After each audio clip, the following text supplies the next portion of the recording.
cortar, porque muita gente que está nos ouvindo não é do agro. E muita gente que está nos ouvindo não tem nem ideia do que nós estamos falando relacionado a bioinsumo. Nós estamos aqui dizendo de uma empresa, que é a Idelab, que desenvolve biosoluções, biofertilizantes, bioinseticidas, bioherbicidas e bioestimulantes aí, e seus metabólitos para substituir agroquímicos. Como é que isso acontece? A gente captou uma bactéria, né, fez uma bioprospecção e achou uma bactéria nacional, né, a maioria das vezes, que já estava fazendo um papel no solo ali. E aí você multiplica isso em maior quantidade e aplica numa lavoura. Né? Esse é o princípio biológico. E esse biológico, por que ele funciona? Porque esse grupo de bactérias, fungos e outros, ao longo da evolução dos tempos, né, ele desenvolveu uma produção de metabólitos para impedir o crescimento de outra bactéria, para ter um ambiente melhor para ele mesmo, né, sobreviver. E é esse recurso que a gente usa como o bioinsumo. É o próprio produto que a bactéria ou o fungo produz para se defender ou criar um ambiente melhor para ele mesmo, que está atuando e funcionando nas plantas, nas plantações. E aí queria que o Gilson, você detalhasse as gerações, né? Deixa eu só pegar o gancho. Na quarta geração, né? Hã? Você falou, vocês estão desenvolvendo a quarta geração. Assim, rapidamente, antes de falar disso, só uma coisa que pegando o gancho aí. Isso vem na época que eu dava aula. As plantas, eu sempre perguntava assim para os meus alunos, o que veio primeiro na escala evolutiva dos seres vivos na Terra? Planta ou peixe? Planta, penso. Não, peixe. Todo mundo, né, a maioria das pessoas fala não, planta. Por quê? Porque nos parece que planta tem um mecanismo mais simples. Mais simples. Peixe tem cérebro, tem olho, tem sistema circulatório, tem anticorpo, né? Sim. Planta não tem nada disso, parece que é muito mais arcaico, certo? Sim. Mas não, é mais moderno. E aí, quando começou a aparecer os continentes, né? Antes era tudo água e tal, depois começou a aparecer os continentes ali. Isso aí foi mais ou menos há 500 milhões de anos atrás. Os peixes aparecendo, tem fóssil de tubarão de 600 milhões de anos atrás. Né? Mas há 500 milhões de anos, quando a planta ocupou o ambiente terrestre, ela ocupa o ambiente terrestre que já estava repleto de micro-organismos. Então, a gente não consegue pensar numa planta sem micro-organismo junto. São 500 milhões de anos que planta e micro-organismo convivem no mesmo lugar. Coevoluem, né, no mesmo tempo ali da evolução. E criou-se uma comunicação molecular super complexa. Então, como se micro-organismo e planta, eles se comunicam entre si. O filme do Avatar, aquela árvore. É a pura realidade. Então, hoje a gente não consegue conceber a fisiologia de uma planta sem micro-organismo. Então, tá aqui no laboratório para você... Você acreditar, demorei para acreditar nisso, que uma planta conversa com a outra. Ela conversa com a outra através de uma troca de eletricidade. E essa eletricidade e sinais químicos, quem produz são os biológicos. As plantas também produzem. Os micro-organismos que estão ali ajudam essa sim. comunicação. E tem experimento provando que pega fogo no ponto da floresta, 3, 4, 5, 6, 10 quilômetros à frente, as outras árvores já estão sabendo e tomando providência contra o fogo que começou lá atrás, que comunicaram. Muito louco isso. Eu vivenciei isso. É muito doido. Meu doutorado, você tem que assistir o filme do Avatar agora com essa visão, para você entender aquela... Imagina, eu estava lá no laboratório na Alemanha, aquele frio lá fora, nevando, e aí a gente tinha uma sala lá, em que nós construímos uma mesa tipo essa, assim, uma bancadona, e a gente colocava bandejas com plantinhas que a gente cultivava ali, e eu tinha várias em crescimento, com uma luz em cima, para elas se desenvolverem. E aí, nessa época, eu estava testando um peptídeo que a gente tinha desenvolvido, e esse peptídeo induzia resistência. Então, quando a gente aplicava ele, a planta ligava o seu sistema imunológico, vamos dizer assim, e aí a gente via o quanto que ela conseguia sobreviver ao ataque de um patógeno. A gente inoculava artificialmente um patógeno. E aí, as plantas que eram as controle, as que eu não tinha aplicado o peptídeo, elas sempre morriam entre 8 a 10 dias. Quando a gente aplicava o peptídeo dava uma sobrevida para essa planta. Aí, eu comecei a perceber, em outros experimentos que eu não usava o peptídeo, que as plantas, as mesmas controle, que não tinham sido tratadas, na verdade era outra história, passaram a demorar mais para morrer. com a mesma inoculação. Até que a gente descobriu que o que estava acontecendo era que eu estava aplicando aquelas lá na bandeja, na mesma sala. Mas eu espirrava aqui, longe da outra lá. E essa aqui, de alguma forma, e é por mecanismo volátil, muito provavelmente, porque não tinha contato nenhum, ela comunicava a outra, ó, tem algum patógeno por aqui, a gente vai ser atacada, se prepare. E aquela de lá demorava mais para morrer. Não tinha o patógeno. Fascinante. Se preparou para receber. Se preparou. Isso. Mas, gente, Olha, aí, não, só para completar, aí a história lá nossa, esqueci agora. Do que eu tava Gerações. falando. Não, antes disso, da planta. Do peixe da planta. Do peixe da planta. Então, daí, quando a gente tenta no laboratório tirar micro-organismo de planta, é muito difícil. Chama cultura de tecidos vegetal isso. Que aí você tira todos os micro-organismos, né? E faz uma cultura de célula. É muito difícil. Então, hoje, a gente não consegue pensar numa planta como um organismo único. A gente chama isso na biologia de holobionte. É o quê? É uma série de espécies juntas que formam um organismo. E aí a agricultura mundial, não só a brasileira, ignorou isso por muito tempo. Então, nas últimas décadas aí, a gente não ligava para micro-organismo. É fogo, pá. Colocava fogo, jogava os químicos. Passo arado, você pega o solo onde está a vida, desse tamanhozinho, você joga a vida no solo, tem 10 centímetros. Você pega e jogava lá 40 centímetros enterrado e trabalhava num solo que não tinha biológico aqui em cima. Temos vários casos errados. Aí, dos últimos anos, aí, sei lá, 5, 8 anos atrás, começou essa história de ter uma preocupação relevante com a microbiota do solo, da planta como um todo, e hoje a gente cuida desses micro-organismos. Então a gente aplica os nossos, mas a gente também cuida dos que estão lá. Tem uma linha de pesquisa dentro da IDLab de desenvolvimento de produto que chama moduladores de microbiota do solo, porque a gente percebeu que alguns metabólitos, alguns próprios micro-organismos, peptídeo, aumentam a diversidade e a quantidade de micro-organismos que estão na risosfera.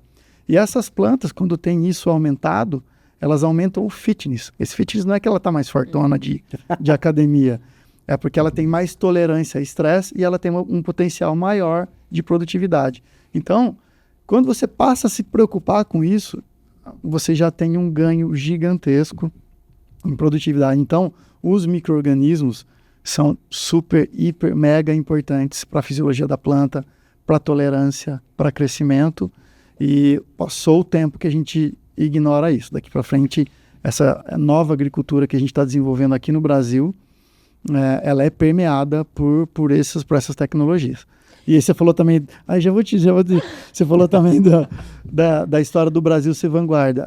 Eu e Gilson, nós fomos para a ABIM. A ABIM foi na Suíça, é um congresso todo ano da indústria, né, de controle biológico. E é impressionante quanto que o Brasil dominou. A gente tem que se sentir orgulhoso de sermos líderes e estarmos na vanguarda da inovação da biotecnologia. E precisamos gritar isso, né? O Brasil é o maior produtor de alimento do mundo, o maior produtor sustentável de alimento do mundo. Nós somos a agricultura mais sustentável, mais limpa do planeta e seremos cada vez melhores, porque nós estamos andando a passos largos, com mais velocidade para a adoção de tecnologias renováveis, né?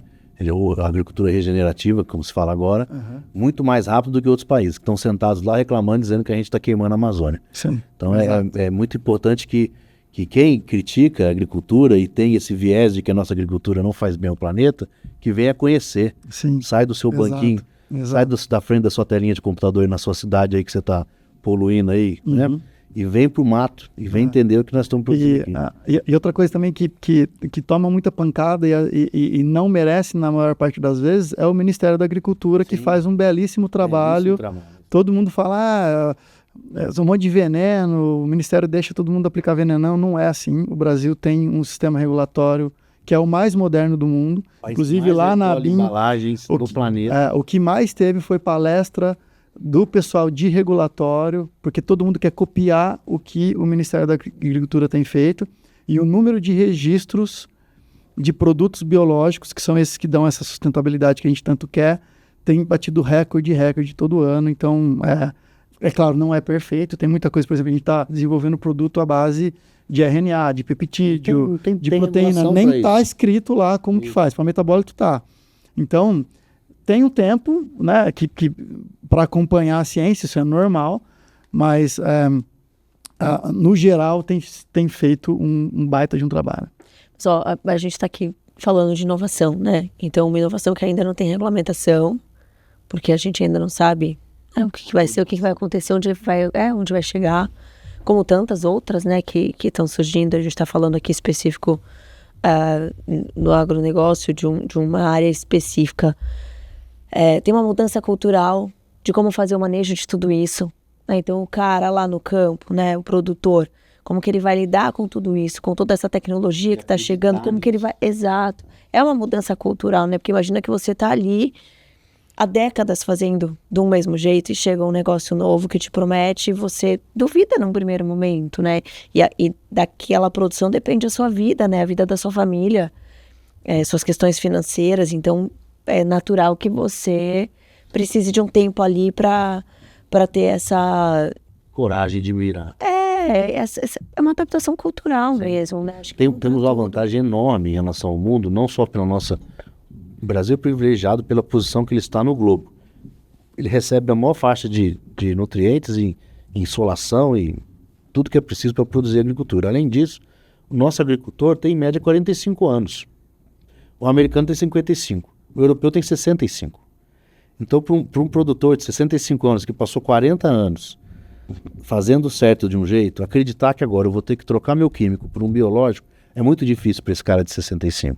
É um pouco menos difícil para o de 55 e mais fácil para o de 45. Uhum. Então, o Brasil está na vanguarda e é a agricultura que mais adotou maneiras sustentáveis de produzir exatamente por isso, porque é um grupo de pessoas mais jovens e que tem ali boas experiências com o que não era sustentável, mas tem a visão e a coragem de trocar mais facilmente que um cara que está 40 anos fazendo uma coisa que está funcionando, não acredita que precisa mudar aquilo, né? E aí, pensando nessa questão de inovação, vocês, quando nasceram, a IDLab, era inovador? Era uma proposta diferente do que existia? Sim, a gente... Duvidaram de vocês? Duvidaram muito. Bom, a história foi assim, a gente... quando o Sérgio e eu decidimos abrir a empresa, éramos 2 biólogos de laboratório que não tinha a menor ideia de como administrar uma empresa, não sabia o que era EBITDA, o que era fluxo de caixa, o que era... Enfim, não sabíamos o que era isso e a gente entrou para um programa do Sebrae. Enquanto abria a CNPJ, sabe aquela história? Entramos num programa do Sebrae de startup do agro, a gente achou que a gente ia aprender essas coisas, a gente aprendeu outras, a gente é muito grato a esse programa. E nesse programa tinha o treinamento de pitch, para você treinar como que você faz o discurso. E aí teve esse treinamento e eles fizeram um exercício com investidores reais. A gente não sabia na época. E aí a gente fez o pitch da IDLab, né? Não tinha nada, a gente tinha um CNPJ e um PowerPoint do nosso conceito. E aí recebemos um primeiro aporte e com isso a gente conseguiu já construir o nosso laboratório dentro do Parque Tecnológico, que também ajudou demais. A gente está inserido num ecossistema de inovação. A importância super conhecido. Money, né? Do Venture Capital. Super importante. Que dá a força inicial para a empresa. Super importante, né?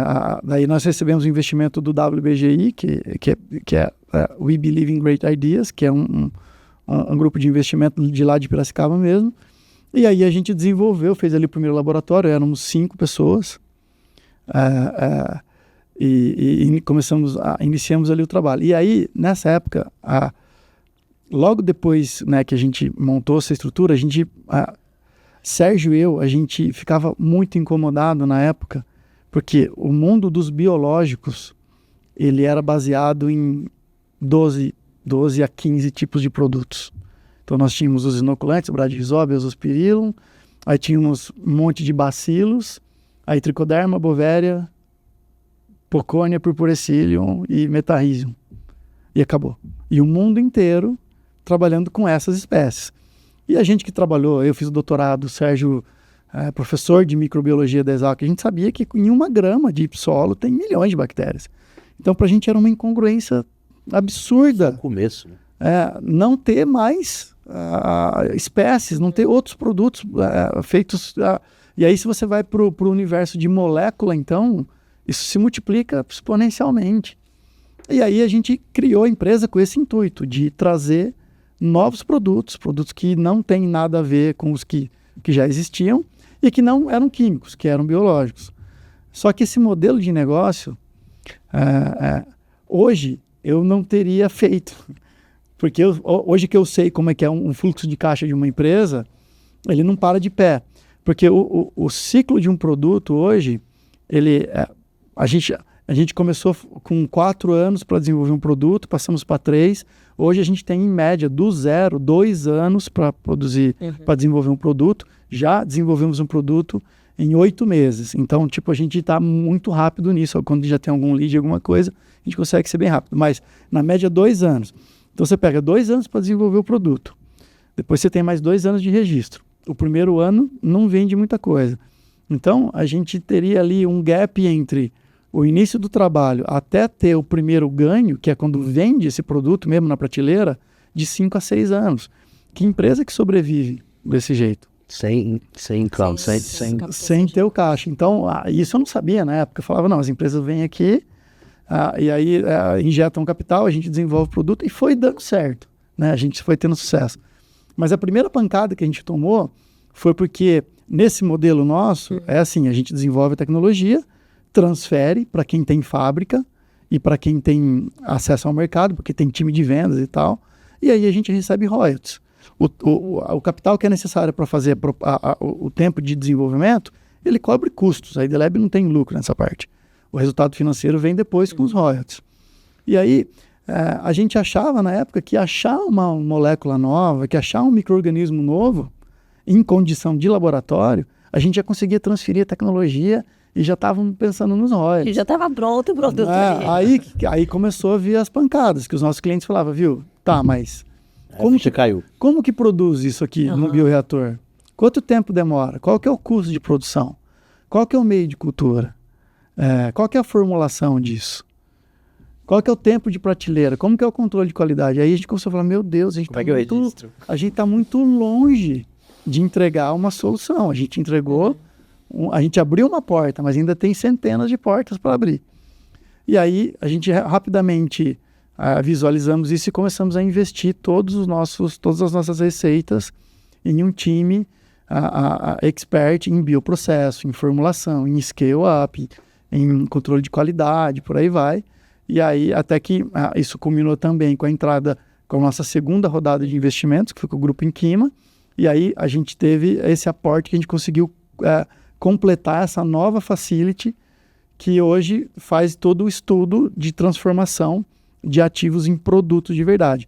Isso fez tanto sucesso que a gente teve uma rapidez tão grande no desenvolvimento que a gente passou a transferir produtos num número muito maior. Pra vocês terem uma ideia, ano passado a gente transferiu 16 tecnologias prontas, plug and play. Então, isso foi um divisor de águas na empresa e a gente nunca divulgou muito isso, nem como serviço, nem como... 16 novos produtos num ano. E aí... muita coisa. É muito, não. Nenhuma multinacional faz isso com frequência, pra você ter ideia. E aí, a gente... Isso nas 4 gerações, tá? Não é... A gente depende do... Lembrando que o Gilson ainda tem que falar das gerações que a gente está devendo. A gente não pode esquecer disso. Aí a gente passou, depois dessa fase aí, de ter essa facility de scale-up, a gente passou a ser apto a desenvolver um produto da ideia até o produto de verdade. Daí a transferência era a cepa do micro-organismo e um protocolo de como produzir, de como fazer controle de qualidade, qual que é a formulação, matéria-prima validada, enfim. Material de marketing para venda depois. Isso aí é uma das expertises nossas de desenvolver todos os estudos de modo de ação do produto. O produto funciona desse jeito. Porque hoje o agricultor mudou também. Esse cara de 45 anos que você está falando, ele não compra mais pelo nome da empresa. Ele compra porque ele quer saber como que funciona. É a primeira pergunta que ele faz. Resultado. Como que funciona isso aí? Eu vou investir tanto, vou ganhar quanto? E por que isso vai acontecer? Se o vendedor não tiver isso na ponta da língua, o produtor não compra mais. Então a gente passou a trabalhar os nossos relatórios de transferência de tecnologia para que tivesse um treinamento desse time de vendas e para que tivesse para que o próprio vendedor conseguisse convencer o produtor que aquele é o melhor produto, porque ele tinha essa função. Só que aí não parou por aí. Aí a gente começou a perceber um segundo gargalo dessa história, que a gente começou a tomar pancada também, que a gente começou a gerar muita propriedade intelectual e muitas vezes, quando a gente transferia essa tecnologia, o nosso cliente estava com a fábrica tomada 100%. Ó, eu não vou pôr seu produto no mercado esse ano porque minha fábrica está tomada. Outra situação que acontecia era, a gente desenvolvia um produto à base de peptídeo, de RNA, de uma enzima, uma proteína recombinante, só que a fábrica do meu cliente ela é obsoleta, ela não consegue produzir isso ou ela não tem as licenças para produzir esse tipo de produto, que envolve clonagem e tal. Então, a gente falou, e aí, produto da ID Lab que não está na prateleira é prejuízo. O resultado financeiro vem dos royalties. Né? E aí a gente tomou uma decisão no conselho de que a gente devia ter a nossa própria fábrica. Por quê? Porque daí agora a gente consegue desenvolver a tecnologia, validar o bioprocesso, fazer o scale-up, validar controle de qualidade, enfim, como que isso é feito. As empresas que têm fábrica, a gente licencia, transfere. As que não têm fábrica ou as que têm com qualquer tipo de problema com a fábrica, a gente internaliza na nossa fábrica e entrega o produto rotulado, né, com o rótulo licenciado com a marca do nosso cliente. E ele só precisa se preocupar, só precisa ter o investimento de pôr o produto no mercado. Isso também foi super interessante. Essa fábrica que eu estou falando, a gente termina agora em dezembro a construção dela, já estamos ligando as linhas de bioreator. E ano que vem, a partir de janeiro, a gente só vai esperar saírem as licenças para a gente já conseguir operar. E outra coisa interessante também é que a gente passou a gerar muita propriedade intelectual em como transformar um ativo em um produto. E muitas vezes a gente gostaria de manter isso dentro da nossa fábrica, então isso também justifica a gente ter essa fábrica. Então agora, nessa situação, nós temos a gente costuma brincar, né, que é um end-to-end, então da ideia ao produto envasado, rotulado. Em um só lugar a empresa procura a ID Lab. Isso, e essa é uma recebe o produto única, pronto, né? Porque nós temos empresas como a nossa que tem a fábrica, que opera no B2B, os caras não têm marca própria, nada, só produz com o rótulo de outros. Nós temos empresas que desenvolvem inovação aqui na ponta, igual a gente, quando a gente era no começo. Nós temos empresas que são especializadas no scale-up ou em fazer formulação, mas tudo isso junto, a gente está numa posição única. Então, hoje a gente consegue ajudar os nossos clientes com uma facilidade muito grande, porque não é caro, assim, a gente cobra em real, já começa aí, né? A gente não cobra em dólar ou em euro. Então, é barato para desenvolver, é rápido e a gente consegue permear a cadeia toda. Então, hoje não, né? A partir do ano que vem, quando a gente tiver essa fábrica em operação, a gente começa a explorar essa história de ajudar o cliente na maior parte do processo e ele só se preocupa com a venda. Isso é escrito em pedra no nosso estatuto, no nosso conselho. A gente não vai nunca ter marca própria. Você nunca vai ver um produto escrito ID Lab. Que é importante, porque eu não quero conflito de interesse. Eu não quero ser competidor do meu cliente. Eu quero acessar mercado via os meus clientes. É muito melhor do que se eu tiver um time de vendas que vai acessar ali. Eu vou fazer um comentário que é importante disso aí. Primeiro, esse podcast vai ficar um pouco maior que o outro, porque ainda tem 3 sessões para abordar ainda. Além do Gil explicar quais são as 4 gerações do... 6 gerações. Já estão em 6. A gente acompanha há 18 anos o desenvolvimento de inovações nas empresas. E já tivemos aí mais de 80 empresas sendo... que a gente apoiando. E tem muita empresa que tem um DNA comercial. O fundador, seja da primeira geração para trás, 2 gerações para trás, vendedor nato. Então a empresa tem um DNA de venda que se botar produto ruim para vender, eles vendem. Tem muita empresa que não tem esse DNA comercial. Mas por outro lado, tem produtos maravilhosos, produtos que eles desenvolveram que são muito diferentes dos outros. E aí acaba que dá certo, porque mesmo a equipe de vendas não tendo uma pegada agressiva comercialmente, o produto é tão bom que ele se vende meio que sozinho, entendeu? Então, nessas 2 empresas, elas têm espaço no mercado. Aqui tem um produto mediano ou bom produto e que tem um DNA comercial muito agressivo. Aqui tem excelentes produtos que meio que ajudam na equipe comercial. E tem uma empresa que não consegue ir. Às vezes ela tem mediana capacidade comercial e mediana capacidade de pesquisa. E ela tem que escolher um investimento. Ou eu vou para para focar mais em desenvolver produto ou eu vou mais para investir na área comercial? E os investimentos são muitas vezes limitantes. É bacana de ver a IDLab, porque a IDLab consegue apoiar as empresas a investirem em inovações mais disruptivas. Eu queria chamar, Gilson, para você falar um pouco das plataformas de desenvolvimento, que a gente já levou para alguns outros clientes que a gente suporta, né? E acho que vocês têm um programa de desenvolvimento chamado Plataforma lá, que ele é muito justo, assim, do ponto de vista do que ele entrega e do ponto de vista da proposta e do que ele custa também. Queria que você falasse um pouco desse programa de plataforma. Vou falar disso, depois a gente fala da história das gerações, né? O que a gente entende por plataformas, né? É a forma como a gente desenvolve essas tecnologias, esses produtos desde o começo da geração da ideia, né? A gente tem todo o trabalho começa numa plataforma que é de bioprospecção. Se eu vou desenvolver um biológico, eu vou procurar o quê? Eu vou procurar bactéria, ou fungo, ou uma levedura. A gente foca nesses 3 tipos de organismos, mas existem outros, né? Tem biológico a partir de inseto, tem biológico a partir de vírus, mas a gente trabalha com microbiologia lá na IDLab. Então eu vou procurar esses organismos para um benefício que eu espero. Então pode ser uma demanda para desenvolver um fungicida, um nematicida, um promotor de crescimento, uma bactéria que vai ajudar a fixar nitrogênio. Então eu vou em amostras de solo, amostras de tecido de planta, amostras de inseto que morreram no campo, porque possivelmente ele foi atacado por uma bactéria ou um fungo lá no campo.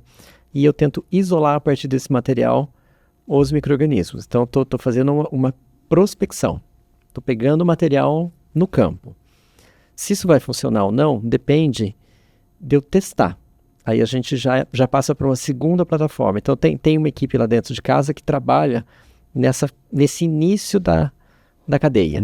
Sabe isolar e sabe selecionar micro-organismos específicos a partir de amostra que tem solo, de planta, de potencial. Isso. Mas não tem potencial ainda, eu estou isolando. Sim.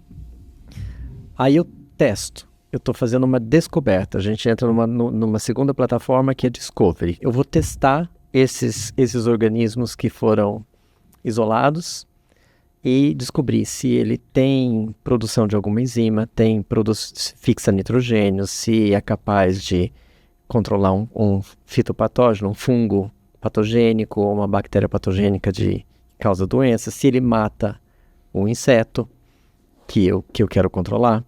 Então, eu estou descobrindo um potencial. E aí a gente chama dessa plataforma de discovery, né? De descoberta do potencial. Descobrir o potencial, eu não tenho um produto. Eu tenho um micro-organismo com um potencial. Uhum.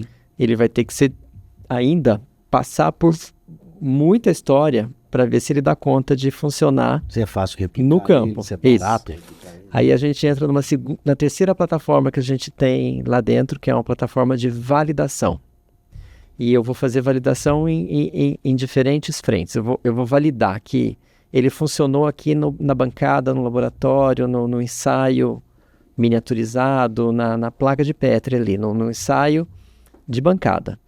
Eu vou ver se ele funciona na planta, porque ele vai ser aplicado na agricultura. Ele pode funcionar muito bem aqui no laboratório, mas na hora que eu vou na planta ele não funciona tão bem. Ou nem funcionar. Ou às vezes a gente surpresa, ele funciona muito melhor na planta. Né? A gente está sempre buscando essa validação de fato na cultura que vai ser a cultura alvo de agrícola, né? E ele tem que funcionar numa estação de planta, mas eu não vou para o campo. Eu vou para uma casa de vegetação. A gente tem estufas e cultiva soja, cultiva milho, cultiva, às vezes, plantas que são mais rápidas, rúcula ou alface, porque eu preciso de uma resposta rápida, tá? Então, eu valido que aquilo que eu descobri no laboratório funciona na planta.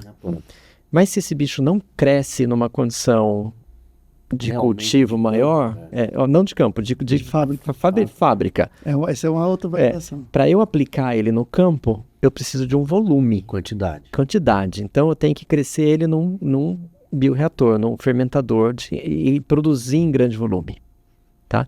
Então, ele vejo se ele funciona ali na planta, mas eu também testo se ele consigo escalonar, consigo crescer ele em 10 litros e ele cresce bem, cresce rápido e depois ele sobrevive depois que eu termino a fermentação ou ele morre em seguida. Então, se ele funciona ali na estufa e se eu consigo cultivar em volume grande e rápido e a baixo custo e eles têm uma sobrevida, ele ganha pontos.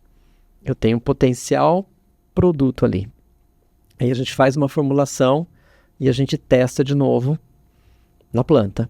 Se ele formulado depois de um cultivo industrial, ele funcionou. Então, aí eu tenho uma prova de que ele tem um potencial de virar produto de fato. E aí eu vou fazer mais uma evolução. Eu vou levar ele para a plataforma de go-to-market, né? De seguir para o mercado. Muita plataforma. Eu vou levar ele para ensaios de campo. Então, para eu levar para ensaio de campo, ele começa a ficar mais caro. Aí eu tenho que ter um parceiro, um cliente interessado. A gente bate na porta lá. Na verdade, a gente brinca, a gente bate na porta, mas não bate na porta. O cliente vem. Eu preciso de um fungicida, parará, para controlar tá nessa fase. Mancha-alvo na soja. A gente tem alguns projetos internos que a gente gastou um pouco de energia e recurso para chegar até aquele ponto, mas eu não vou avançar. Eu vou avançar na hora que tiver um cliente interessado nisso. Ou a gente tem outras situações, né? O cliente vem e pede e a gente começa do zero com ele até esse... Tudo super direcionado para chegar naquele momento. Aí a gente vai para campo. Para ir para campo com alguns tipos de aplicação, por exemplo, eu quero promotor de crescimento, um organismo para ajudar no estresse hídrico, eu posso ir direto. Se eu estou desenvolvendo um organismo de controle, um fungicida, um nematicida, um inseticida, eu preciso pedir uma licença para o Ministério da Agricultura, porque eu estou desenvolvendo um defensivo. Sim. Que é semelhante à legislação... O regulatório é o mesmo. O regulatório é o mesmo, do químico. Eu preciso pedir uma autorização para comercial. Teste, pré-comercial, para teste, para desenvolvimento. Uma permissão temporária para eu ir para campo e testar. Consigo isso, sigo... E aí a gente vai escalonando, tem resultado de campo, eu posso montar um dossiê de registro, tá tudo nessa parte do go-to-market. Aí a gente começa a ir para a industrialização, transpor isso para a escala de 100 litros, 1.000 litros, 5.000 litros, ver a dose que funciona no campo e tudo mais. Então aí a gente começa a ficar perto do lançamento do produto. Se eu mostro que ele tem essa performance no campo, e eu consigo produzir industrialmente, né? O que a gente fala das gerações, né? Que a gente falou um monte de gerações aqui. Essa é uma terminologia que foi muito inventada pelo Ronaldo na própria Idelab e o mercado... Gerações de tecnologias de bioinsumos. Gerações de bioinsumos, né? Tem a ver com complexidade. Geração 1 é o próprio organismo ali, uma espécie, isolei uma bactéria, um bacillus, e é ele no produto. Um micro-organismo no produto. Um micro-organismo, uma espécie no produto. Ele é o produto. Eu formulo, cresço, faço passo por todas essas plataformas, ele vira um produto que é ele. Legal. Tá, estou aplicando o organismo vivo no campo. Então, primeira geração. Segunda geração, a gente criou para diferenciar, eu posso agregar mais de um organismo nessa fórmula? Posso misturar esse bacillus com um outro bacillus, outra espécie de bacillus, ou com uma pseudomonas, que é uma outra espécie de bactéria, ou uma priestia. São espécies diferentes. Misturei. Por que eu estou misturando? Porque eu vou ter mais benefícios. Você quer potencializar. Potencializar. Os dois podem ser fungicidas e controlar de maneira sinergia. Funciona melhor junto. O produto funciona melhor junto do que os organismos separados. Então, tem mais de um modo de ação ali dentro do produto. Então, isso a gente chama de geração 2. Mas continua o bicho vivo. Eu preciso garantir que... Quem atua é o micro-organismo vivo. Quem atua é o micro-organismo vivo. para certas aplicações, eu preciso dele vivo. Então, vou falar de fixação de nitrogênio. Vou aplicar lá o Bradyrhizobium na soja, ela vai fazer um nódulo na raiz. Ela precisa estar viva. Uhum. E ela vai fixar o nitrogênio se ela estiver funcionando, vivendo ali dentro daquele nódulo. Para outras aplicações, eu não preciso necessariamente do organismo vivo. Por exemplo, o que vai controlar o fungo é um metabólito que a bactéria Vai produziu. gerar, né? Então, se eu conseguir produzir esse metabólito durante a fermentação, eu tenho um produto no final, que quem vai fazer a ação é o conjunto de metabólitos que ele produziu. Então, a gente está chamando de terceira geração. Os metabólitos produzidos pelas bactérias ou pelos fungos que eu cultivei. Quer dizer, então o produto não é um micro-organismo vivo, é uma coleção de Produtos moléculas que isso, o micro-organismo produziu na fermentação. Então, isso abre uma outra possibilidade para o mercado. Eu não preciso garantir que ele esteja vivo no produto. Eu posso inativar esse organismo no final, mas garantir que os metabólitos estão lá. E não quer dizer que geração 1, geração 2, 3, 4, uma é melhor que a outra. Depende da questão ali do resultado quê? que se quer o produto. Isso, depende para quê. Assim, eu acho que as gerações ela tem uma complexidade biotecnológica maior. Conforme você vai da 1 até a 6 é uma complexidade maior. Mas não significa que lá no futuro a gente só vai ter geração 6. Não. Tem muito produto que é muito bom da geração 1. Por exemplo, o Bradyrhizobium, o Azospirillum. Esses produtos que... de um iPhone que ele vai... primeiro não é melhor que o 16. Exatamente.